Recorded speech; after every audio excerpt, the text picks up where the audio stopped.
एक छोटा बच्चा अकेला बैठा आसमान की ओर देख रहा है।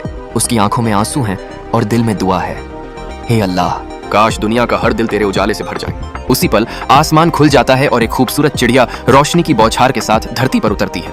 चिड़िया बच्चे को अपनी पीठ पर बिठाकर आसमान की ऊंचाइयों पर ले जाती है। वह ऊपर से धरती की ओर देखता है। लोग आपस में लड़ रहे हैं, नफरत फैला रहे हैं। बच्चा जोर से पुकारता है, हे लोगों, एक हो जाओ, प्यार और शांति को अपनाओ।